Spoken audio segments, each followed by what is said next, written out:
Good morning student. मी Ravi sir, Shri Chaundeshwari science academy Ichalkaranji. विद्यार्थी मित्रो, आपण आज या ठिकाणी की बेसिक बायोलॉजी आपण पाहलाय.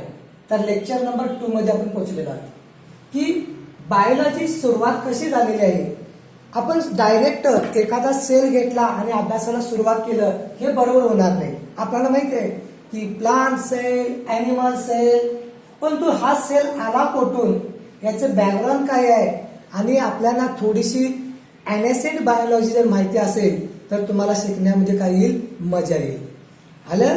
तर मी मागच्या लेक्चरमध्ये थोडं मी हे घेतलं होतं बघा की सायन्स वर्ड कुठून आला होता.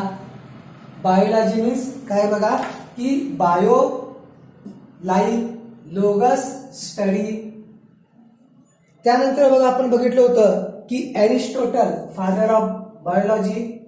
Biology has been further classified into the botany and zoology. की study of plant is called as botany and study of animal is called as zoology. तर Aristotle father of zoology and botany Theophrastus father of botany. Aristotle, father of biology, father of zoology, and his book Historia Animae, very IMP, महत्वाचा आहे point. त्यानंतर Theophrastus, तर student of Aristotle, father of botany, and he consider 480 plant commercial use. John Baptiste Lamarckism. इथपर्यंत आपण काय केलं होतं, पूर्ण स्टडी केलेली होती. बरोबर आहे. मागील पर्यंत आम्ही एवढं स्टडी केली होती. आज काय करूया, थोडंसं पुढे जाऊया आपण की लक्षात ठेवा की जॉन बॅप्टिस्ट जी ट्रेव्हिरियन टर्म बायोलॉजी. टर्म बायोलॉजी कोण दिले असा MCQ विचारला तर तुमचा आन्सर पाहिजे जॉन बॅप्टिस्ट आणि G Treviranus. Biology is the science of exception. ह्यामध्ये कायम अपवाद पाहायला मिळणार. Unified concept given by Thomas Henry Huxley. Unified concept काय म्हणत्या की सर्व सेलमध्ये काय केलं ते की जीवामध्ये मूलभूत फंडामेंटल एकच आहे, परंतु सेलमध्ये मूलभूत फंडामेंटल एक आहे. फॉर एक्झाम्पल ग्लायकोलायसिस प्लांटमध्ये आहे, ॲनिमलमध्ये आहे, मायक्रोबमध्ये आहे. एक्सेप्शन व्हायरसमध्ये कोणतेही मेटाबॉलिझम नाही आहे, तर नॉन लिव्हिंग म्हटलं जाते. आज आपण काय करूया आपण की ब्रांचेस ऑफ बायोलॉजी. बायोलॉजी आणखी किती ब्रांचेस आहेत ते बघायचं आहे आणि तुम्हाला माहिती असणे बेसिक गरजेचं आहे. Anatomy internal, study of internal structure this plant और ॲनिमल. प्लांट आणि ॲनिमलचं तुम्ही कट केला, डिसेक्शन केला, असा कट घेतला आणि आत जाऊन पाहिलं आणि तिची स्टडी केला तर anatomy. Biochemistry, study of chemistry of living matter, chemical composition. जे सेल आहे त्या सेलच्या आत जे काही तुम्हाला माहिती असेल की एका सेलमध्ये एका वेळी 3000 रिॲक्शन घडाल्या. किती? 3000 रिॲक्शन घडत असतात आणि ह्याला कंट्रोल करण्यासाठी इतकं केमिकल्स आहे आणि याची स्टडी आपण बायो केमिस्ट्रीमध्ये करणार. Cytology, study structure and function of cell. कोण माहिती असेल, रॉबर्ट हुक 1965 मध्ये काय केलं, सेलची डिस्कव्हरी केली, पण तो डेड सेल होता माहिती. Ecology, study of relation between organism and environment. बघा की प्रत्येक ऑर्गॅनिझम आहे तो पर्यावरणाशी इंटरॅक्ट करतो. फॉर एक्झाम्पल ह्युमन बिंग, आपण सकाळी उठलं तर काय ना वॉटर पाहिजे. वॉटर कुठून मिळालं, इन्व्हायरमेंट. फूड, चपाती खाल्ली ती आली कुठून, शेतामधून म्हणजे प्लांटकडून. एअर आलं कुठून, हवा, ॲटमॉस्फिअर मधून. याचा अर्थ प्रत्येक ऑर्गॅनिझम जो आहे इन्व्हायरमेंटशी इंटरॅक्ट करतो, रिलेशन ठेवतो, याला म्हणतो आपण ecology. Embryology, study on development stage organism up to hatching a birth. की आपण बघा ह्युमन बिंगचा विचार करूया की मेल फिमेल गॅमेट फर्टिलायझेशन झालं आणि सिंगल सेल झायगोट बनला आणि हा जो सिंगल सेल झायगोट जो आहे यामध्ये मायटोसिस घडून एम्ब्रियो बनला, त्यानंतर ऑर्गन बनलं, मग बॉडी बनलं, यालाच म्हणतोय एम्ब्रियोलॉजी. ही जी स्टेप आहे या सर्व स्टडीला एम्ब्रियोलॉजी. इंडोक्रायनॉलॉजी, आपल्या बॉडीमध्ये जे हार्मोन्स आहेत, for example growth hormone. Growth hormone काय करतोय, आपली हाईट वाढवतोय, बॉडी बिल्ड करतोय. किंवा या ठिकाणी सेक्स हार्मोन आहेत, अँड्रोजन, इस्ट्रोजन. मेल मध्ये अँड्रोजन हार्मोन आहे आणि फिमेल मध्ये इस्ट्रोजन आहे. हे जे हार्मोन्स आहेत, पॅनक्रियामध्ये काय आहे, इन्सुलिन हार्मोन आहे जे ग्लुकोजचं डायजेशनला हेल्प करतंय. यांची सर्व स्टडी आहे, त्याला म्हणतो आपण endocrinology. Evolution, study of origin, life and gradual difference, की पृथ्वीवर जे काही ऑर्गॅनिझम आहे त्याची डेव्हलपमेंट कशी झाली, याला म्हणते इव्हॉल्युशन. इव्हॉल्युशन मध्ये उत्क्रांती, मराठीमध्ये त्याला उत्क्रांती शब्द वापरला जातो. It is the gradual process, ही न थांबणारी प्रोसेस आहे आणि कंटिन्यू सतत घडत असते. काय म्हटलं जाते की ह्युमन बिंग आहे की एप्स पासून बनले जाते. Apps, chimpanzee, monkey. ह्युमन बिंगचे वंशज कोण आहेत, मंकी आहेत, आणि मंकी पासून आज आपण बनलो असं होमोसेपियन म्हटलं जाते.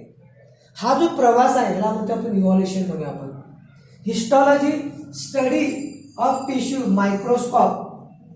तर इंटरनल म्हणजे अॅनाटॉमी मध्ये आपण स्टडी करत असताना मायक्रोस्कोपचा जर तुम्ही वापर केला तर त्याला काय म्हणायचं, हिस्टॉलॉजी म्हणायचं. Limnobiology, study of fresh water. Fresh water marine water मध्ये आहे. फ्रेश वॉटर म्हणजे काय की गोडे पाणी, मरीन वॉटर समुद्राचं, सी वॉटर. फ्रेश वॉटर मध्ये जे काही लॅक आहेत, पॉन्ड आहेत, तलाव आहेत, झरा आहेत, यांची जर स्टडी करायची असेल तर म्हणायचं limnobiology. Morphology, study of form, study of form, structure and animal, की बाहेरून जे काही स्ट्रक्चर तुम्हाला पाहायला मिळते त्याला काय म्हणतो आपण, मॉर्फोलॉजी आपण या ठिकाणी म्हटलं जाते.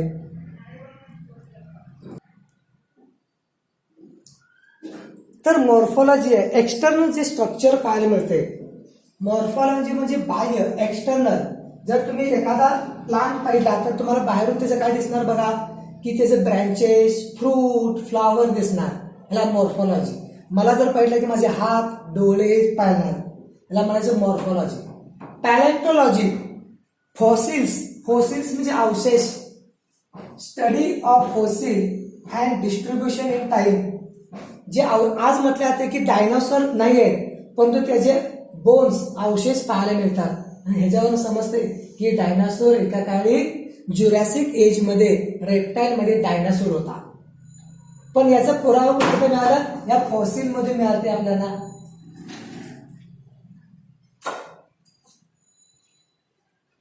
पॅलेंटोबायोलॉजी, त्यामध्ये फॉसिल मध्ये दोन प्रकार आहेत, झू आणि botany. Zoo means animal, botany plant. Palaeozoology, study of fossil animal. Palaeobotany, study of fossil plant in India. आणि हा एक विचारला ते इंडियन पॅलेंटोबायोलॉजिस्ट बिराबल सहानी. बिराबल सहानी. त्यानंतर फिजिओलॉजी. फिजिओलॉजी मध्ये काय आहे बघा, study of function and various part within the organism. त्यानंतर सायकोलॉजी, मनोरुग्ण जे स्टडी आहे त्याला आपण काय म्हणतोय, सायकोलॉजी आपण मध्ये वाटले. आणि रेडिओबायोलॉजी, स्टडी ऑफ इफेक्ट. रेडिएशनमुळे आपल्या बॉडीवर जे काही परिणाम होते त्याला रेडिओबायोलॉजी म्हटलं जाते. फॉर एक्झाम्पल की ह्युमन जो बिंग आहे 2600, ह्युमन बिंगचा गेला 2600 एंगस्ट्रॉम युव्ही रेज आल्या, अल्ट्रा युव्ही. काय करतात, कॅन्सर. काय करणार, कॅन्सर, स्किन कॅन्सर करते. की रेडिएशनमुळे काय होतंय की आपल्या बॉडीमध्ये काय होते, या ठिकाणी बदल होत आहे आणि त्यामुळे आपल्या बॉडीमध्ये फंक्शन चेंज होत्या, डीएनए मध्ये चेंज होते. त्याला म्हणतो आपण की अल्ट्रा व्हायलेट रेज आहे. तुम्हाला माहित असेल की ultraviolet rays coming from sun are very harmful for living things and this rays absorb by ozone layer and so ozone layer is protective cell of earth असं म्हटलं जातं की पृथ्वीचं कवच आहे संरक्षण करणारं. आणि ही जी स्टडी आहे त्याला म्हणतो आपण radio biology. Taxonomy study of classification of organism and their evolutionary relation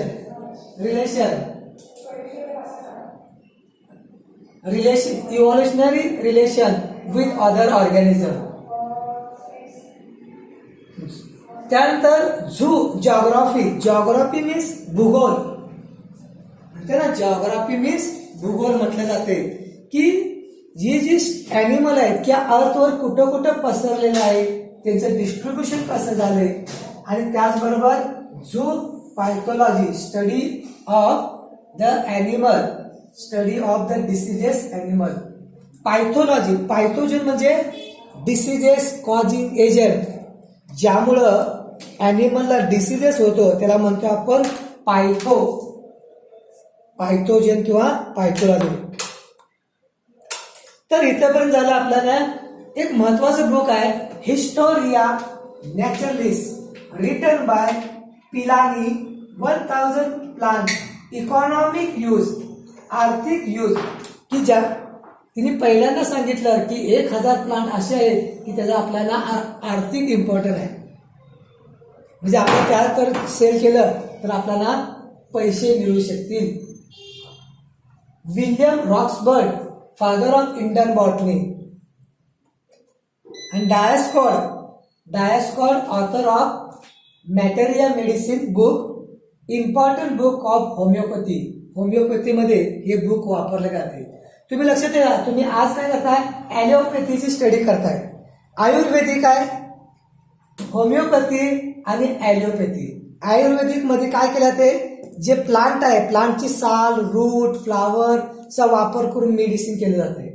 आणि होमिओपॅथीमध्ये हे दोन्हीचं मिक्सिंग केलं जाते. आणि ॲलोपॅथीमध्ये प्युअर केमिकल काय केलं जाते, प्युअर केमिकल वापरलं जाते. माहित असेल तुम्हाला, एक 70 किलोचा ह्युमन बिंग आहे आणि त्याला एक पॅरासेटमॉल दिली तापावरची, पॅरासेटमॉल किंवा कॅल्पॉल दिलं आपण, तर त्याच्या बॉडीचा टेम्परेचर कमी होते किंवा फिवर निघून जाते. एक 70 किलोच्या माणसाला एक टॅबलेट दिली तापावरली, पॅरासेटमॉल किंवा कॅल्पॉल, तर त्याचा ताप निघून जातोय. म्हणजे केमिकल रिएक्शन किती फास्ट घडत असतील बघा. आणि यासाठी आपल्याला ॲलोपॅथी डॉक्टर बनायला पाहिजे. ॲलोपॅथी IUP लिहून घ्या नोटबुक मध्ये. Father of botany Theophrastus, father of genetic Mendel, father of evolutionary idea Empedocles, father of eugenesis Francis Galton, father of mutation Hugo de Vries. 2018 मध्ये नीटच्या पेपरमध्ये आला होता. 2018 मध्ये 2018 मध्ये आला होता की ह्युगो डी व्हरिस यांनी साल्टेशन म्हटलं होतं. Mutation, suddenly change in gene मध्ये अचानक बदल झाला तर त्याला म्युटेशन म्हटलं जाते. 99% म्युटेशन इज हार्मफुल. काय आले, 99% जे म्युटेशन आहे ते हार्मफुल असते आणि 1 जे आहे ते युजफुल आहे असं म्हणूया. तर ह्युगो डी व्हरिस आहे त्यांना म्युटेशनला साल्टेशन शब्द वापरला होता. तर father of modern embryology Karl Heinrich von Baer यांना 21व्या शतकाचा डार्विन म्हटलं जाते. डार्विन म्हणजे यांनी काय केलं, इतकी महत्वाची डिस्कव्हरी केली होती. त्यानंतर आहे father of palaeontology Leonardo da Vinci. आणि फादर ऑफ टेक्सॉनॉमी कार्लस लिनियसला फादर ऑफ टॅक्सॉनॉमी म्हटलं जाते. Father of special creation, special म्हणजे अचानक काही घडलं. काय म्हटलं ते की गॉडनं काय केली, पहिला अर्थ बनली आणि शेवटच्या 7 दिवसामध्ये ह्युमन बिंग बनलं. ह्याला म्हणते स्पेशल क्रिएशन मानलं जाते. आणि ही थिअरी दिली father saucer. Father of blood group कोण दिला असेल, आज आपण म्हणतो AB, O हे ब्लड ग्रुप दिले कार्ल लँगस्टर. आणि सर्क्युलेशन कोण दिले? William Harvey. Father of modern genetics Thomas Hunt Morgan यांनी ड्रॉसोफिला मेलॅनोगास्टरवर स्टडी केली आणि सेक्स डिटर्मिनेशन पाहिलं. XO सेक्स डिटर्मिनेशन सांगितलं. Father of comparative anatomy G. क्युएकर. आणि फादर ऑफ मेडिसिन इथून चालू होते बघा, हिप्पोक्रेट. मेडिसिनचा सुरुवात कुठून होते माहिती काय? हिप्पोक्रेट, रोम मधील हिप्पोक्रेट आहे. Father of microbiology Louis Pasteur. आणि father of immunology Edward Jenner. तुम्हाला माहिती आहे की एडवर्ड जेनरनं कोणतं व्हॅक्सिन काढलं सुरुवातीला? पहिला स्मॉलपॉक्सचं व्हॅक्सिन या ठिकाणी त्यांनी पहिलं केलं आणि तिथून व्हॅक्सिन बनायला आलं. आणि आज सुद्धा की कोविड-19 वर व्हॅक्सिन बनण्यासाठी जग काय करते? सायंटिस्ट एकत्र आलेले आहे. तर व्हॅक्सिनची सुरुवात झाली आहे की एडवर्ड जेनर यांनी स्मॉलपॉक्सवर व्हॅक्सिन दिलं. आता आपण एवढं संपूर्ण ऐकलो तर बायोलॉजी सर्वमध्ये की भारतामध्ये काही नॉलेज होतं का? तर भारतामध्ये भरपूर असं नॉलेज होतं. एनएसएन टाइम मध्ये जा की प्राचीन काळामध्ये जा, एनएसएन मध्ये India refer of classification organism are available in Upanishad आणि वेद. भारताचे मध्ये जे पुराण लिटरेचर आहे, ग्रंथ आहेत, उपनिषद आणि वेद मध्ये याची माहिती आहे. तर हा काळ बघा BC 600 to 1500 इथला आहे. 740 plant and 250 animal mentioned Vedic literature. आपल्या पुराणामध्ये की या ठिकाणी 740 प्लांट आणि 250 एनिमलचं माहिती मेन्शन केलेली आहे. याचा अर्थ की भारताला की बायोलॉजीची भरपूर अशी पार्श्वभूमी होती आणि भरपूर असं माहिती होती. पहा, few significant old literature Chandogya Upanishad. Here animal have been classified 3 category. Chandogya Upanishad मध्ये अॅनिमलला 3 ठिकाणी कॅटेगरी केलं, डिवाइड केलं. जिराय, अंधजा आणि उभजा. मॅमल्स म्हणजे डायरेक्ट बर्थ देतात त्यांना म्हणते विविपरस, त्याला पहिलं काय म्हटलं? जिरजा. जे एग्स देतात, बर्ड्स आहेत, ती अंडी देणार आहेत, इन्सेक्ट आहेत ती अंडी देणार आहेत, त्याला काय म्हणते? ओ पाहिजे तर ओविपोरस, अंडजा. आणि जे स्मॉल इन्सेक्ट आहेत त्याला उभजा म्हटलं जाते. सुश्रुतन संहिता बघा, तुम्हाला माहिती आहे Sushruta Samhita. Here organism are classify. Sushruta संहितेने काय केलं? ऑर्गॅनिझमला क्लासिफाय केलं.